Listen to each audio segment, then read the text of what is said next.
the musicians in the house of the Lord in the Old Testament? This is the question we seek to answer today as we continue our verse-by-verse study of the book of 1 Chronicles on walking through the Bible.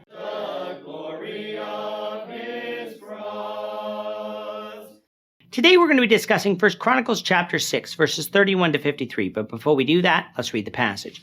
If you have a Bible with you, turn to 1 Chronicles chapter 6, verse 31. But if you don't have a Bible, don't worry, just follow along with us on the screen. The version that we'll be reading from is the New King James Version. So, 1 Chronicles chapter 6, beginning at verse 31.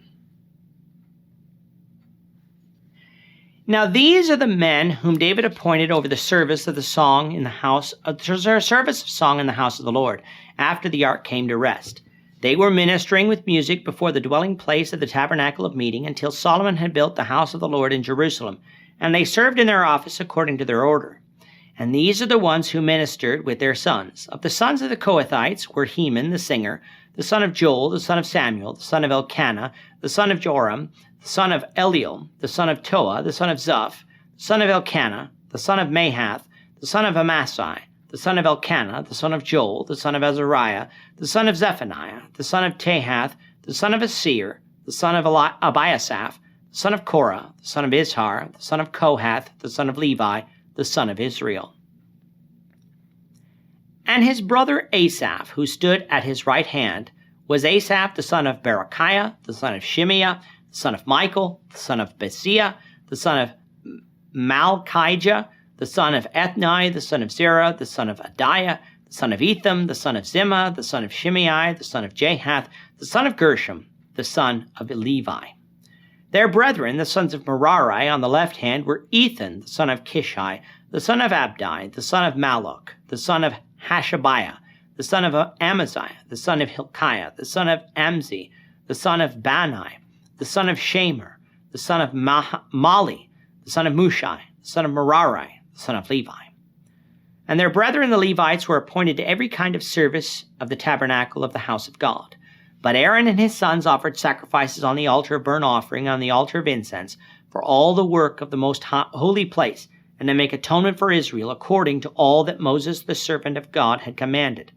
Now these are the sons of Aaron: Eleazar his son, Phinehas his son, Abishua his son, Buki his son, Uzi his son, Zerahiah his son, Marioth his son, Amariah his son, Ahitub his son, Zadok his son, and Ahimaaz his son. In this chapter, we have been looking at the genealogies of the house of Levi. The house of Levi was important, for it was their house that would be the priests of the tabernacle and later temple. To be a priest, you had to be of the house of Aaron, which is why it was important to know your genealogies.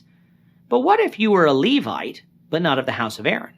Well, you couldn't be priests and offer sacrifices, but there was other work to do.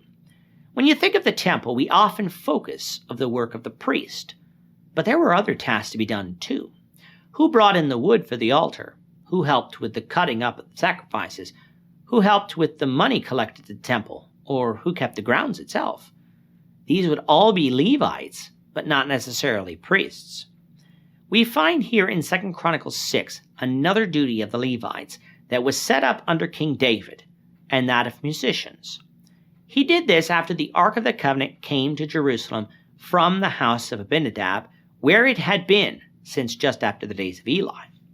If you recall, David was a musician, and so it's no wonder that he would be involved in organizing the tabernacle music, which would evolve into the temple music under Solomon. Now, an interesting question arises. Was there any musical worship in the tabernacle before David? We don't know, but perhaps not, for David is the one who organized it. Did David do this without seeking the Lord's approval? Well, we don't have David explicitly asking the Lord's permission, but we have seen in the past surrounding Nadab and Abihu offering unauthorized fire, and David moving the Ark of the Covenant on an ox cart, that when Israel did something in worship that was unauthorized, God let them know, usually through death. So if David or the singers weren't struck dead for their singing, we can safely conclude that David did this with God's blessing. And this is a lesson for us today. Especially when it comes to singing, people look to passages like this to think that any sort of music is okay to God. For David didn't ask of God and everything was okay. but that's an assumption you can't back up with Scripture. Moreover, in the New Testament, God has specified what type of music pleases Him, singing, making melody in your heart to the Lord, according to Ephesians 5:19. We read of musical instruments in the Old Testament worship in the temple all the time. And yet, when it comes to the worship of the church, crickets in the New Testament about musical instruments. Singing alone is mentioned. And so if we want to please God, this is what we'll do. In the temple music, we find that David put 3 men in charge, one from each of the houses of Levi. From the tribe of Kohath was Heman, the son of Joel, making him the grandson of Samuel. That Heman was selected shows us truly that the son does not bear the iniquity of the father. Samuel's son Joel was a corrupt judge, and yet his son Heman turned out to be righteous and put to work in the tabernacle and temple as a musician. If you notice the genealogy of Heman, you'll notice that it is in reverse order all the way back to Kohath and Levi. You'll also notice that there are additional names or different spellings of names that we didn't see back in verses 22 to 28 of this chapter. This tells us that the 2 genealogies do skip some names along the way, as was custom for the Jews to do, as they would report only on names they saw as important in order to cut down the length of the list. In this list, we see that popular names in the family were Joel, Elkanah, and Asir. It should be noted that the Asir and Elkanah that are mentioned as the direct son and grandson of Korah are omitted here, but we should know that they exist, as our text earlier would tell us this. These additions and omissions, though, shouldn't shake our faith, for this was simply the Jewish way of keeping genealogies, a way that differs from our own, yes, but not an invalid way of doing things either. On the right hand of Heman was his brother Asaph. Now this wouldn't have been his literal brother, but his kinsman Levite, for Asaph was of the house of Gershon, the oldest son of Levi.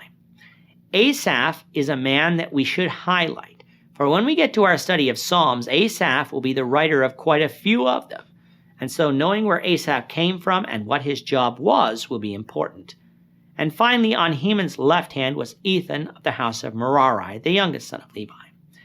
These 3 men would be in charge of composing, singing, and guiding the temple song worship from the day David appointed them until the day they passed it on down to their children. This was an important task, one that these men took seriously.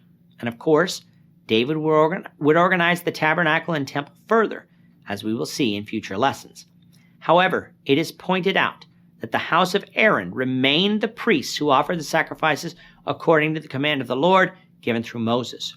However, the other Levites cycled through their duties in the temple as well, for once Solomon built this structure in Jerusalem, much more work would be needed for its upkeep than was required of the tabernacle.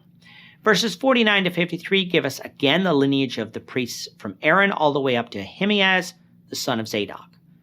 Why did this get repeated? Notice that this list ends with the time period of David and Solomon. Since David is organizing the temple worship, it is likely who the priests are again are repeated for that purpose, and not because the chronicler is being verbose. Chapter 6 is not over, though, for the chronicler will now go over the cities given to the Levites by God, something that would be important to know for the returning captives, so we invite you back for that discussion. With that, our time is up for today. The Lord willing, we hope you'll join us for tomorrow's discussion of 1 Chronicles chapter 6, verses 54 to 65, as we continue our walk through the Bible, one verse at a time. Thank you for watching today's episode. We hope that you found it edifying and ask that you not only subscribe to our channel and podcast, but that you like and share this episode among your friends, so that the saving gospel of Jesus Christ can go out to the whole world. God is bright.